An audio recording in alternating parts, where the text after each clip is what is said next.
Waheguru Ji Ka Khalsa, Waheguru Ji Ki Fateh. Welcome to the Politics Matters shows. Today we are joined by Sean Simon, who is a former MP who was representing Birmingham, who became a Labour minister and is currently the member of a European Parliament representing the West Midlands. Welcome, Sean, to our show today. Thanks, Preet. Great to be here. Wonderful. So before we ask Sean about his campaign and standing for Metro Mayor election, it'd be great to hear a bit about Sean, about you. Where are you actually from?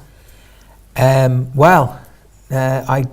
was born in Yorkshire in a Welsh family, but I grew up in the West Midlands. My family moved to Sandwell in January 1975, a week after my 6th birthday. And we moved backwards and forwards between Sandwell and Handsworth, and then back to Sandwell, and back to Handsworth for the rest of my time until I left home when I was about 20. So very much grew up between the sort of the eastern side of the Black Country and the western side of Birmingham. I went to school in Handsworth. I'm a West Bromwich Albion season ticket holder, and I grew up in a Welsh family, a Welsh-speaking family. So my parents are native Welsh speakers. Me and my sister are the first generation in our family to speak English as a first language, and I think it's helped me over the years have a very strong sense of identification with all the other communities in the West Midlands from all other parts of the world who grown up in exactly the same way, who are West Midlanders, maybe Brummies, maybe Black Country people, but also have a strong sense of identity from Punjab or from India. And a different language, and a whole other culture. You can have two cultures. Yes. And I grew up surrounded by cultures, and it was it was one of the best things about growing up in what is one of the world's most super diverse, multiculturally successful places. The mutual respect that we all have for each other. Yeah. How do you see the sort of you talk about being brought up in Sandwell and then obviously in Birmingham, and how do you see that sort of diversity changing from back then to sort of now? Well, you can see the patterns of who lives where changing, and you can see communities moving and diffusing. So, like when I went to school in Handsworth, which is now 35 years ago, it was a more African Caribbean neighbourhood than it is now. It was a more Irish neighbourhood than it is now, and probably the strand that runs through both is that it was quite strongly Punjabi then and now. Right. But there are other parts of the city where you can see formerly more concentrated communities have diffused, and I think certainly the Punjabi and Sikh community is I think it's much more spread out across the whole of the West Midlands than some of our other communities. Yeah. And I think that's a testament to its to how well people have done, really, isn't it? Yeah, absolutely. And tell us some of the things that you really like about West Midlands. Well, that is one of the things that I love about the West Midlands. Right. And it's one of it's something that I feel is part of my heritage, having grown up. I started secondary school in 1980. Right. And my secondary school class, my year 7 it would be now, although there was no such thing then, in 1980 was, I think, something like probably about 30% BAME, and there were very few places in the United Kingdom then that were that diverse. Absolutely. And I feel as though that gave me it gave a richness to my upbringing that is a a special thing that once you've had it, you can't, they can't take it away. Yeah. And this also is a region with, as well as our extraordinary diversity, which we don't make enough of. We don't make anything like enough of. We also have an extraordinary heritage in all kinds of other ways. This is the place where we built the first steam engines that changed the future of human beings across the world. It's where we built the first iron bridge in the world, where we built the Spitfires that won the war, and it's where even now we're developing the battery and electric car technology that's going to be the next generation of automotive. People think that the car industry is somehow not what it was. Actually, now if you look at the world from space, there are less than half a dozen hotspots of automotive engineering and output. Right. Stuttgart, Detroit, Bavaria, Tokyo, and the English Midlands. The English Midlands is we make vast numbers of extraordinarily high quality cars still, and we're in the absolute leading edge of developing the next generation. And yet it's not just engineering genius. This is the region of William Shakespeare, one of the most important cultural figures in the history of Western civilization, George Eliot, the greatest English novelist, Elgar, that quiet English genius from Worcester, Tolkien, an extraordinary global imagination that's taken over the world with The Hobbit and The Lord of the Rings. It's from Birmingham. We've got a world-class symphony orchestra, a world-class dance offering, the busiest theatre in the United Kingdom. Absolutely. And they tell me more Punjabi music made in the West Midlands than in Punjab. Really? That's what I'm led to believe. It's and really, I believe it. Yes, I'm sure it is. And it's really clear to see your passion for the West Midlands, having grown up here.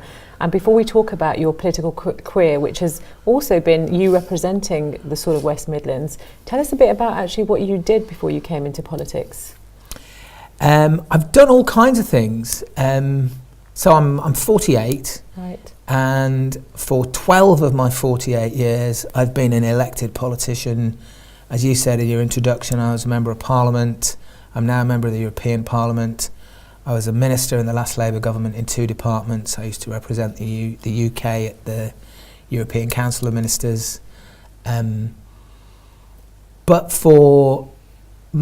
as I say, that's 12 years out of 48. For almost all the rest of my working life outside of elected politics, I've worked in the private sector.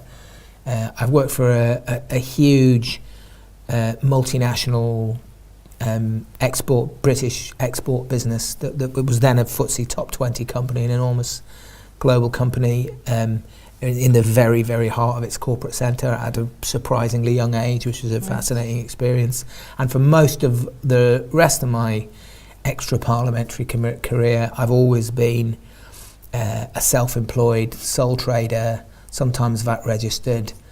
I know what it's like to send off a cheque to the VAT man. Right. I understand why people don't always like the government. Yeah. And I understand very much the difference between, on the one hand, having a salary, and on the other hand, how it feels to be a self-employed person where basically if you don't work and you don't get new business, you don't eat and you can't pay the bills. Yeah.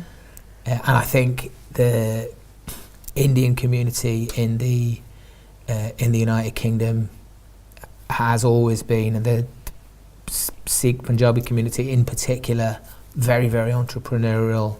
Yeah. Very, people who work hard, take risks, are prepared to go a little bit further to make things happen. Yeah. So that's a real broad sort of breadth of experience that you've got in terms of, working in the sort of finance and business industries, as well as having a political a life, which is, sounds very fascinating. And you've really stepped down from your MP role and then gone into MEP, and now you're standing to be one of the elected mayor representatives for the West Midlands region. How did that come about? Well, I was When I was an MP, I increasingly came to believe that the answers to the problems of the West Midlands would not be found in Westminster. I loved being an MP at the constituency end, but I became increasingly frustrated with Westminster politics. So I stood down from Parliament in 2010 in order to campaign for us to have an elected mayor in Birmingham. Yes. And then in 2012, we had a referendum and people in Birmingham decided not to have a city mayor. And nevertheless, I kept campaigning for mayoral devolution, which I believed to be the right thing. I then went into the European Parliament in 2014. And then when the government brought forward these plans for a different kind of mayors, for regional mayors, which we're now having in less than in 6 or 7 weeks' time now, I inevitably stood to be the Labour candidate last year. We had inside the Labour Party, we had a very extensive election of all Labour Party members in the region, of which there are tens of thousands now. We had a long campaign, everybody voted. It was an independent procedure run by the Electoral Reform Society. Yeah. I was lucky to get 72% of the vote, which was a pretty ringing endorsement, but I stress it was a very competitive democratic election, so which is how I became the Labour candidate. And now we're having the big election among the 2 million electors of the heart of the West Midlands conurbation on the 4th of May. So I know that you've been doing a lot to cover this election and inform people about what's going on, and I must, if you will allow me, just congratulate you and the station for the work that you've done in trying to inform people, which there's been very little information. Most people don't know this is going on, and it's entirely not their fault. And just to urge people, it's the 4th of May. It's really, really important to vote. Whoever you vote for, even if you don't vote for me, but please go and use your vote for the West Midlands on the 4th of May. Absolutely. And thank you for that. And I see it as my duty to support such an excellent candidate with your breadth of experience. But as you said, you've been campaigning for this since 2010. So this is not something new, and it's not a recent ambition for you. So why would those from the West Midlands watching KTV today vote for you on the 4th of May 2017? Preet, I've got to be straightforward about this. The first plank in my platform, very clearly, is that I am the Labour candidate. I like to think I've got many individual qualities, but I stand very unashamedly as the Labour candidate, and I think it is very important that we have a Labour mayor. I feel that outside of the party political point, I feel that for very many years, for generations, this region has been let down by London. Yep. Whoever was in office, we've been let down by London. It's clear to me that London politicians and London politics do not have the answers to the West Midlands, and they don't really have the West Midlands interests at heart. So we have to run our own place. We have to take back control of the West Midlands from London. But in doing that, even more importantly, at a time when we have a Tory Conservative government in London, which profoundly doesn't have the interests of the West Midlands at heart, then it is doubly more important that we have a Labour mayor in the West Midlands to stand up for the interests of the West Midlands against the Conservative government. Absolutely. So it's really important, as you've heard from Sean, whoever you vote, it's really important on the 4th of May 2017 that you do come out and you do vote, because this is about devolution for the West Midlands, and it's about having a metro mayor that's going to champion some of the major big issues. And we're going to hear from Sean about what his 3 priorities are in terms of when and if he gets elected as the elected mayor for the region. Shall I tell you now? So it's hard to pick 3, but I think top of the list has to be, and I count this as one choice, jobs, skills and education, because they're all the same thing. But we need more jobs. We have a terrible employment and unemployment problem in the West Midlands, and we've had it for 40 years.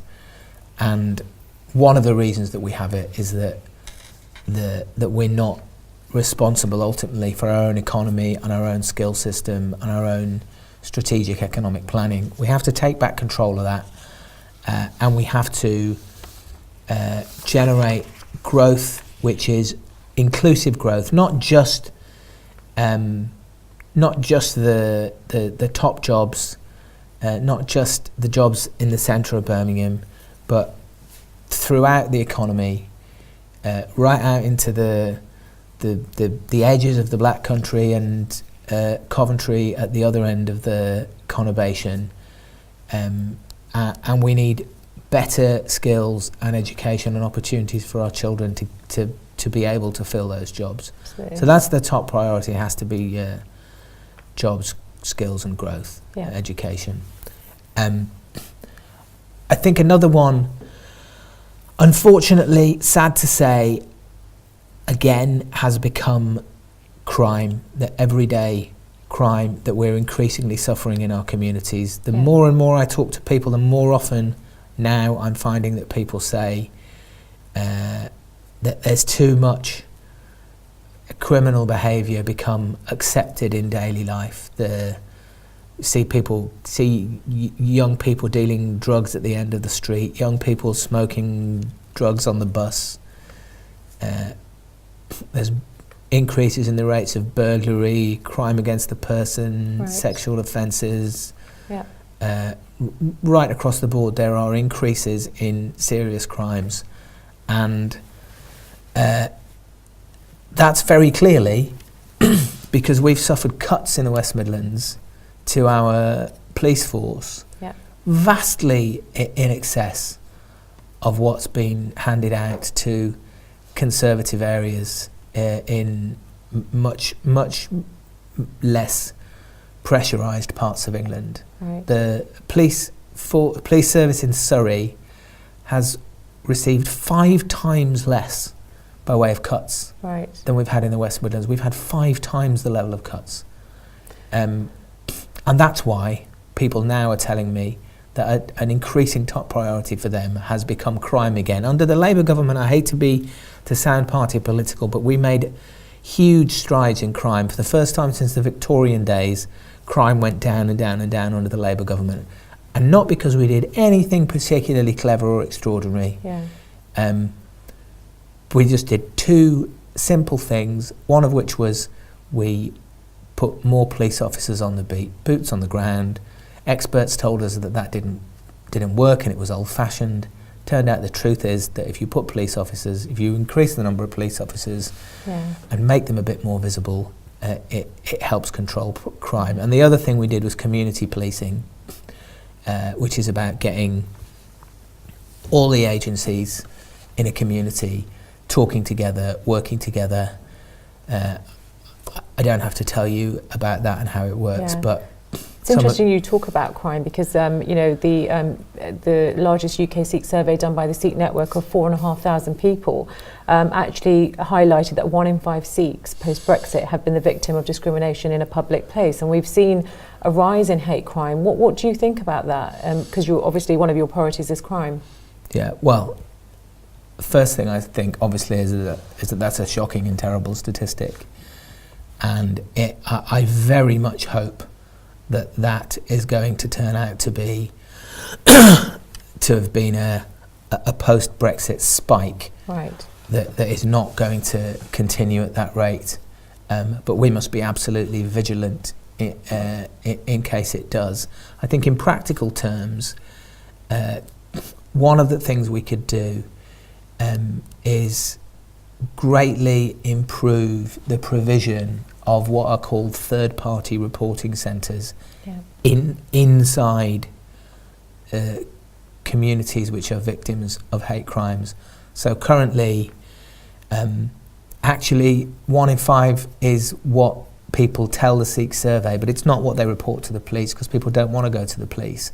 Indeed, they don't even often want to go to the council or other third-party reporting centres, i.e. places you can report a hate crime which aren't the police.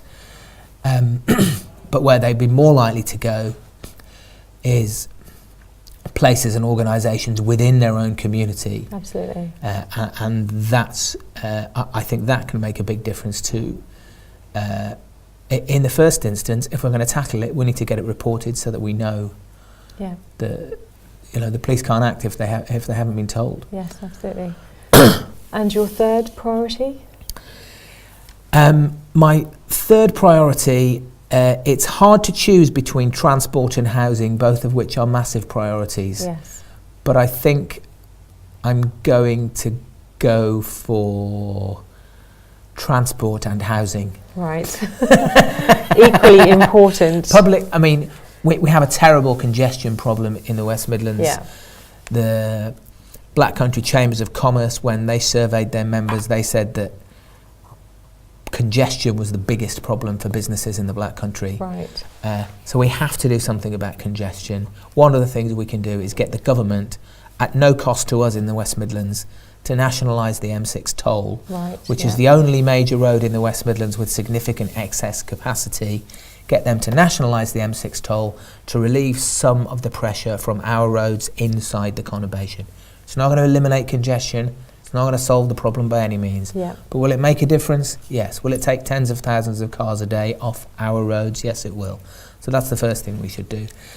And we need, at the other end of the spectrum, a public transport system which people actually want to use. Buses that people can afford, travelling at times that they need to travel, going from places that they really are to where they actually need to be, with a fare structure that makes sense. We need to greatly extend the tram network, which plans are already in the Combined Authority work programme, particularly in the Black Country and also through Birmingham and the rest of the region. We can reopen old disused railway routes. What are they called? Railway routes. Railways. Railways. Lines. Lines. Lines is the word I was looking for.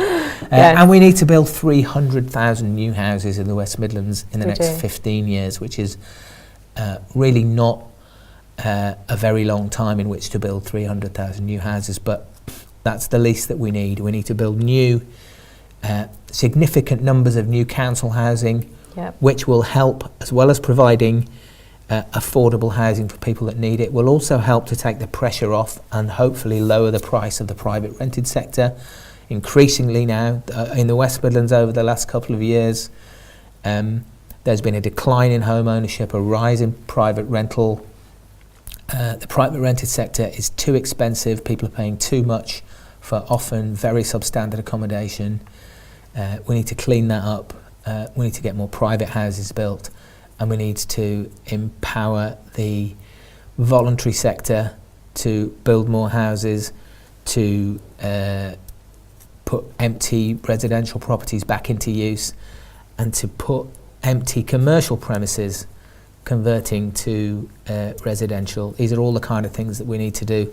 With the Combined Authority mayoral devolution deal, there comes a £200 million brownfield remediation fund for putting brownfield sites back into use and into housing, and those sites largely are in the Black Country. Right. So the role of the Metro Mayor is going to be really, really pivotal in terms of the devolution and actually making sure that the region has got the right investment it needs. How do you see yourself making sure that residents of the region are actually included in some of those decision making and actually part of what you want to achieve and the ambition you have for the region? That's a very good question, if you don't mind me saying so, Preet. I think it's been one of the real failings of the way this project has been developed so far. It's been very much a behind closed doors, opaque process into which citizens, the 2.8 million citizens of the central members of the Combined Authority, have had very, very little input, very, very little say. And I'd be interested to hear from people, from citizens, from your viewers, what they think and how they might like to be involved. One of the proposals that often comes up is people say, well, we should have an assembly, like a mini parliament, Right. to go alongside the mayor, like they do in London. I personally, I'd have nothing against it in principle, but I really don't get the sense that there is an appetite for that from people. I think, if anything, one of the problems that people have in principle, in advance, in the abstract with a mayor, is they say, well, you know, why do we need another politician? Why do we need another level of government? You know, we've already got enough. And I don't think that's true. I think there are very good reasons why we do need regional government. We need regional government to do things at the regional level that can't be done at the more local level of the local authority, of which there are a lot. But I get the sense that people feel that even more strongly if it comes to an assembly. But I'd be really interested to hear from your viewers if they have got views about that. Otherwise, I think we need to look at forms of direct democracy, of using new digital technologies to enable people to input directly. I'm quite interested in participatory budgeting. I'm quite interested in direct democratic ways of the citizen directly inputting into policy making. It's really empowering to hear you actually say that you're very inclusive and want to actually bring people that are on the ground that are sometimes not involved strategically as part of your ambition for the region, which I think actually gives people a voice, which is brilliant. I am conscious of the time, and I know that our viewers have lots of questions. So I do want to end on one last final question. One of the things that viewers do feel is that, as you know, the Sikh ethnic tick box is protected by the Race Relations Act. How do you think you could assist and support the 7 Met authorities to include Sikh as an ethnic tick box category? As you say, that is the law, and I don't have any qualms that it's a law that we should be implementing, of all places in the West Midlands, where we've had a strong Sikh community here for, must be getting on for 70 years now. So it certainly must be about time we didn't have to keep asking whether we've got a tick box or not. So I certainly would anticipate that I'll be having conversations with those authorities, and if there are authorities. I'm surprised that if there are authorities in the West Midlands that aren't including Sikh tick box. I don't think it's consistent. I don't think it's something that everybody thinks about, but I really appreciate you sharing with your viewers your thoughts on that. And it's been tremendously brilliant speaking to you today and hearing about your ambitions for the region. And again, to our viewers, we've heard from the Labour candidate for elected mayor, and as you know, the elections are happening on the 4th of May 2017. Really, really important you come out and vote. If there's anything you want to share with Sean, please contact us here at KTV, or you can contact myself. So on that note, Vaheguru Ji Ka Khalsa, Vaheguru Ji Ki Fateh.